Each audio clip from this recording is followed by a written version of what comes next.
Good morning friends, তোমরা সবাই কেমন আছো? তো আজকে বাবা এনেছে ইলিশ মাছ আর কাতল মাছ। তো এই দেখো, ইলিশ মাছের জন্য নিয়ে নিলাম সর্ষে।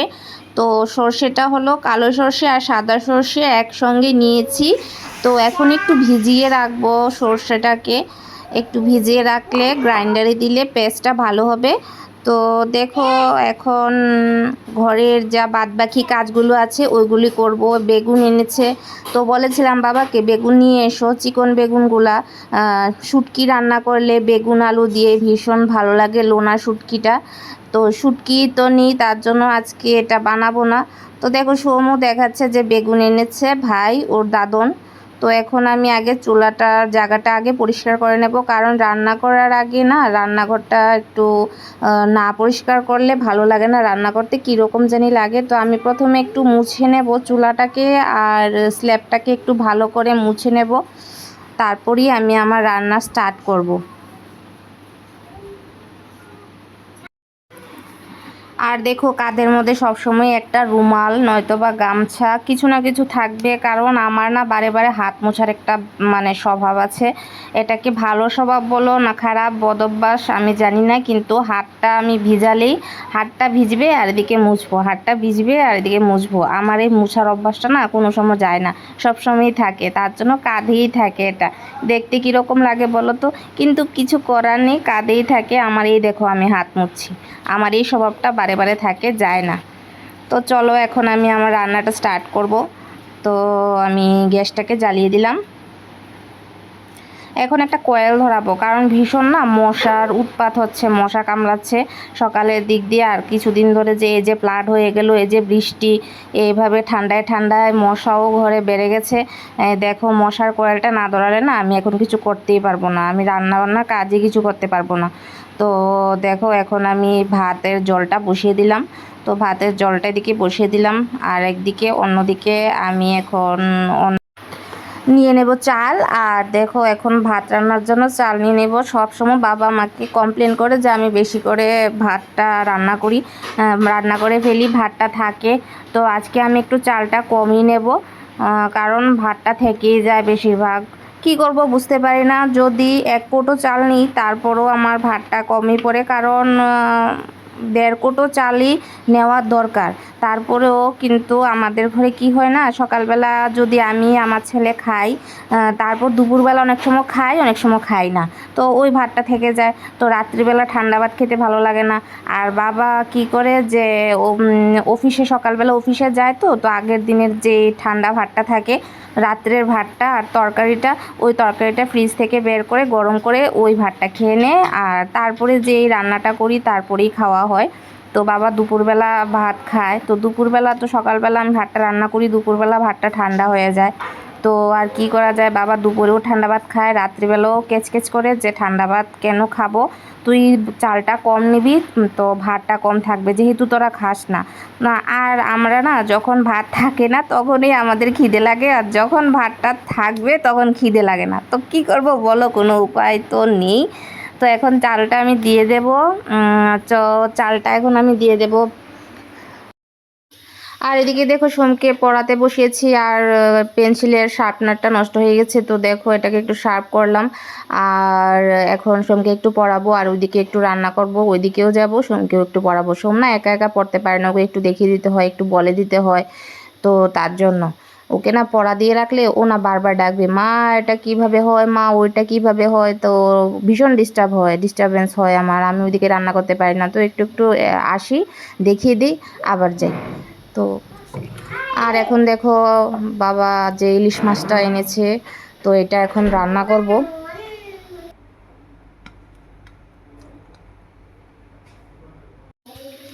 তো এখন একটু মাছটাকে ধুয়ে নিই, তারপর রান্নার দিকে যাব।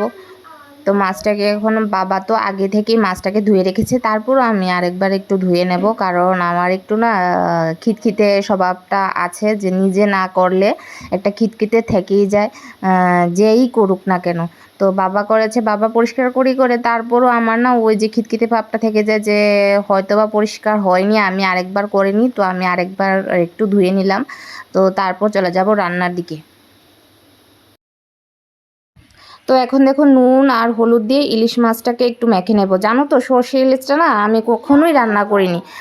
আগে তো মা থাকতে মা রান্না করতো, কিন্তু আমি কখনো না শেখার চেষ্টাও করিনি। এখন আমি ইউটিউব থেকে এই সর্ষে ইলিশটা আমি শিখেছি। তো চলো আজকে এটাকে ফুলফিল ট্রাই করে দেখি যে কী রকম হয়, এটার টেস্ট কী রকম হয়। তো এখন আমি মাছটিকে একটু মাখিয়ে রাখবো, একটু মেরিনেট হয়ে যাবে কিছুক্ষণ 10 মিনিটের জন্য। একটু নুন হলুদ দিয়ে মাখিয়ে রেখে দেবো। যেরকমভাবে তারা বলেছে সেরকমভাবেই করার চেষ্টা করছি। এখন কতটুকু হবে জানি না, চলো এখন করা যাক।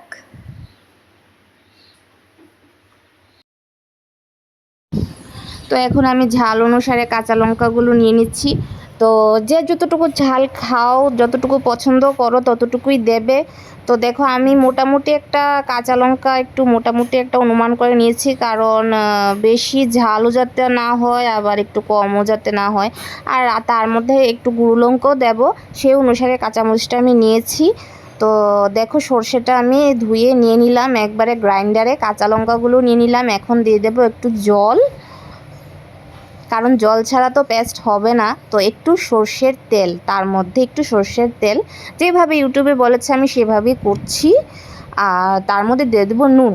নুনটা দিলে সর্ষেটা তেতো লাগে না, ওইটা ইউটিউবের টিপস যেটা আমাকে বলেছে। আর এদিকে দেখো আমার ভাতটা হয়ে গেছে, এখন আমি ভাতটাকে নামিয়ে নেব।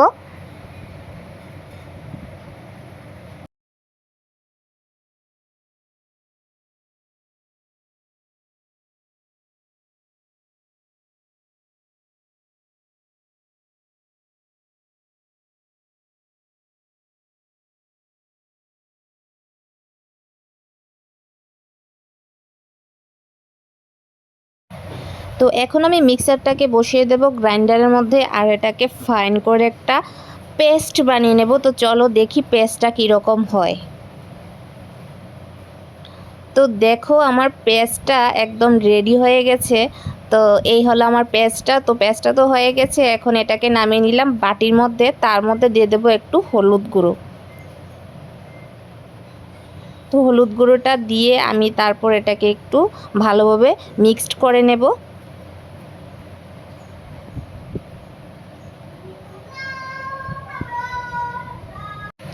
এখন নিয়ে নিলাম এই বাটিটা, এই বাটিটার মধ্যে আমি সর্ষে ইলিশটা করব। তো দিয়ে দেব সর্ষের এই পেস্টটা যেটা আমি রেডি করেছি,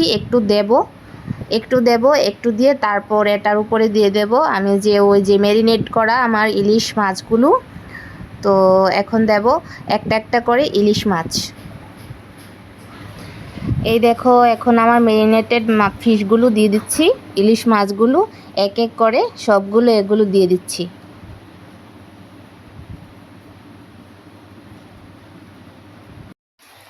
আর বাকি যে পেস্টটা ছিল ওইটা উপর দিয়ে একটু ছড়িয়ে দেব। তো দেখো ছড়িয়ে দিলাম, আর এগুলোকে একটু মিক্সড করে দেব মাছগুলোর উপরে।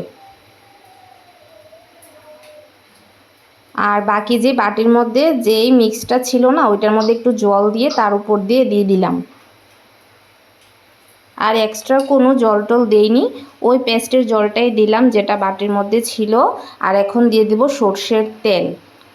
তো দেখো জানি না কীরকম হবে, আমি ফার্স্ট টাইম করছি। যদি ভুল হয়ে থাকে তোমরা আমাকে একটু বলো, যে সাজেস্ট করো যে এটা কি হয়েছে, না কি আমি কি ঠিকভাবে করতে পেরেছি না পারিনি। তো সর্ষের তেলটা দেওয়ার পর একটু নুন দিয়ে দেব, তার মধ্যে দিয়ে দিলাম নুন। আর এখন একটু চামচ দিয়ে একটু হালকাভাবে নাড়াচাড়া করে দেব।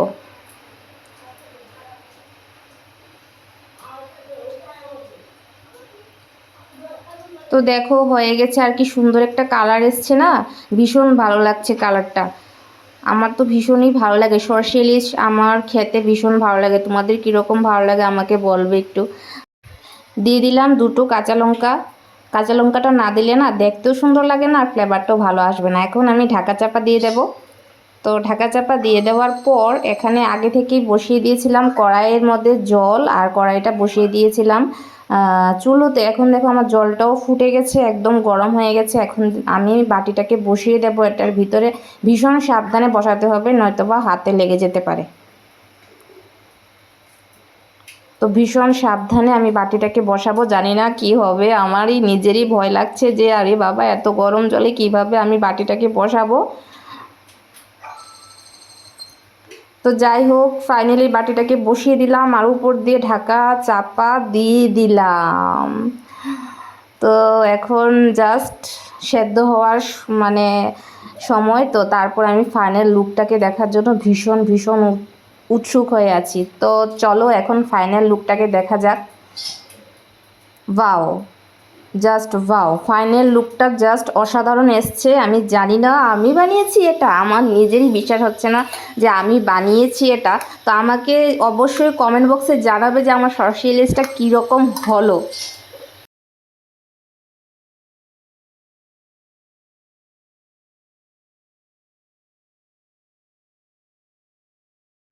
তো সোম ইলিশ মাছ তো খেতে পারে না, ভীষণ কাটা ইলিশ মাছে, তো ওর জন্য যে বাবা কাতল মাছ এনেছে ওই কাতল মাছটা ভেজে ওকে ভাত খাওয়াবো এখন। তো সোমকে ভাত খাইয়ে বসে যাবো আমি ভাত খেতে। তো এখন দেখো আমি আমার জন্য ভাত নিয়ে নিচ্ছি আর সঙ্গে কি আজকে সর্ষে ইলিশ। তো দেখো সর্ষে ইলিশটা কীরকম লাগে ভাতের সঙ্গে ওইটা তোমাদের সঙ্গে শেয়ার করব। আর আমি তো ভীষণ এক্সাইটেড যে সর্ষে ইলিশটা কীরকম হলো খাওয়ার জন্য, ভীষণ বিকজ আজকে ফার্স্ট টাইম আমি মানে নিজের হাতে সর্ষে ইলিশ করে খাবো তার জন্য। কারণ আমি অনেক খেয়েছি সর্ষে ইলিশ, মার হাতে, পরের হাতে, অনেকের হাতে। তো দেখো জাস্ট ওয়াও লাগছে, অসাধারণ লাগছে। তো জানি না আজকে বাবা খেয়ে কি বলবে, তো স্পেশালি বাবার জন্যই রান্নাটা করা হয়েছে।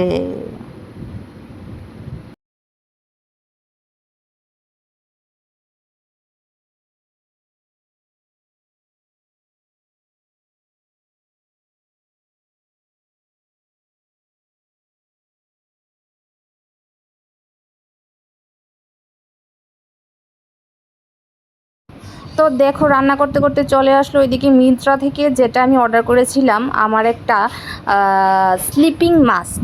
তো আমি ফার্স্ট টাইম ট্রাই করব এটা। তো চলো দেখে নিই এটার ভিতরে কি আছে। এই হলো বায়োটিকের clear improvement vitamin C sleeping mask.